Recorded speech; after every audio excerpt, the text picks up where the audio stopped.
بہترین معلومات اور اسلامک ویڈیوز دیکھنے کے لیے چینل کو سبسکرائب کر لیں۔ جزاک اللہ۔ پہلی جنگ عظیم میں ترکی نے برطانیہ کے خلاف جرمنی کا ساتھ دیا۔ ترکی کی جنگ میں شمولیت سے ہندوستان کے مسلمان پریشان ہوئے کہ اگر انگریز کامیاب ہو گیا تو ترکی کے ساتھ اچھا سلوک نہیں کیا جائے گا۔ ہندوستان کے مسلمانوں نے انگریزوں کا ساتھ دینے کے لیے وزیر اعظم برطانیہ لارڈ جارج سے وعدہ لیا کہ جنگ کے دوران میں مسلمانوں کے مقامات مقدسہ کی بے حرمتی نہیں ہوگی اور جنگ کے بعد مسلمانوں کی خلافت محفوظ رہے گی۔ جرمنی کو شکست اور برطانیہ کو فتح ہوئی۔ جنگ کے خاتمے کے بعد برطانیہ اور اس کے اتحادیوں نے وعدہ خلافی کرتے ہوئے اپنی فوجیں بصرہ اور جدہ میں داخل کر دیں۔ ہندوستان کے مسلمانوں نے انگریزوں کو وعدہ یاد دلانے کے لیے اور خلافت کے تحفظ کے لیے ایک تحریک شروع کی جسے تحریک خلافت کا نام دیا گیا۔ 5 جولائی 1919 کو خلافت کے مسئلے پر رائے عامہ کو منظم کرنے اور متفقہ لائحہ عمل تیار کرنے کے لیے بمبئی میں آل انڈیا خلافت کمیٹی قائم کر دی گئی، جس کے صدر سیٹھ چھوٹانی اور سیکرٹری حاجی صدیق کھتری منتخب ہوئے۔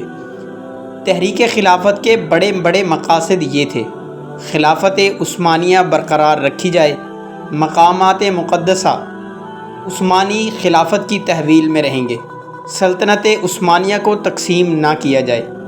خلافت کمیٹی کا پہلا اجلاس نومبر 1919 میں دہلی میں ہوا، جس میں فیصلہ کیا گیا کہ مسلمان انگریز کے جشن فتح میں شریک نہیں ہوں گے اور اگر ان کے مطالبات منظور نہ ہوئے تو وہ حکومت سے عدم تعاون کریں گے۔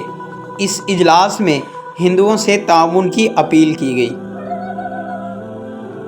آل انڈیا کانگریس نے پہلے ہی رول ایکٹ کے خلاف ملک گیر مہم شروع کر رکھی تھی۔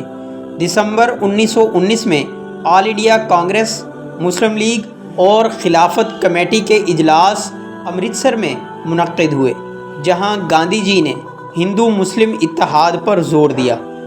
1920 میں مولانا محمد علی جوہر کی قیادت میں ایک وفد انگلستان، اٹلی اور فرانس کے دورے پر روانہ ہوا تاکہ وزیر اعظم برطانیہ اور اتحادیوں کو ان کے وعدے کی یاد دلائی جائے۔ وفد نے برطانیہ پہنچ کر وزیر اعظم لارڈ جارج سے ملاقات کی، لیکن اس کا جواب آسٹریلیا اور جرمنی سے خوفناک انصاف ہو چکا اور ترکی اس سے کیوں کر بچ سکتا ہے سن کر مایوسی ہوئی۔ اس کے بعد وفد نے اٹلی اور فرانس کا بھی دورہ کیا، مگر کہیں سنوائی نہ ہوئی۔ ساحل مالابار موپلہ مسلمانوں نے تحریک خلافت میں بڑھ چڑھ کر حصہ لیا، جس کے نتیجے میں انہیں تشدد کا نشانہ بنایا گیا۔ چنانچہ انہوں نے تنگ آ کر 1925 میں بغاوت کر دی۔ حکومت نے اس بغاوت کو سختی سے کچل دیا اور ہزاروں موپولوں کو موت کے منہ میں دھکیل دیا۔ ہندو اور مسلمانوں کا اتحاد سطحی، جذباتی اور وقتی تھا۔ دونوں قوموں کو حکومت کے خلاف نفرت نے عارضی طور پر اکٹھا کر دیا تھا، لیکن شدی اور سنگٹن کی تحریکوں نے جلد ہی اس اتحاد کو پارا پارا کر دیا اور تحریک خلافت کمزور ہونا شروع ہو گئی۔ گاندھی نے اس تحریک کو اس وقت ختم کرنے کا اعلان کیا جب مسلمانوں کے تمام رہنما جیل میں تھے اور تحریک کی قیادت سنبھالنے والا کوئی موجود نہیں تھا۔ اس تحریک کو ختم ہو کر رہ گئی اور مسلمانوں کا اپنے قائدین سے بھی اعتماد اٹھ گیا۔ گاندھی نے ہندوؤں کے مہاتما بن گئے اور مولانا محمد علی جوہر گوشہ گمنامی میں چلے گئے اور اسی حالت یعنی گمنامی میں ان کی وفات ہو گئی۔ مارچ 1924 میں مصطفیٰ کمال پاشا نے ترکی کے علاقے آزاد کرا کے جمہوریہ کے قیام اور اپنی صدارت کا اعلان کر دیا اور ترکی میں خلافت کا خاتمہ ہو گیا۔ جنگ عظیم اول تو ختم ہو چکی تھی، لیکن اتحادیوں میں سے ایک ملک یونان ترکی کو مزید تباہ کرنے کے در پہ تھا۔ اس دوران ایک ترک جرنیل مصطفیٰ کمال پاشا نے بکھری ہوئی ترک قوتوں کو جمع کیا اور یونانیوں کو شکست دی۔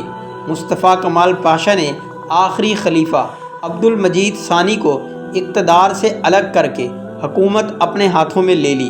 دیکھتے ہی دیکھتے ترکی اپنے قدموں پر کھڑا ہونے لگا۔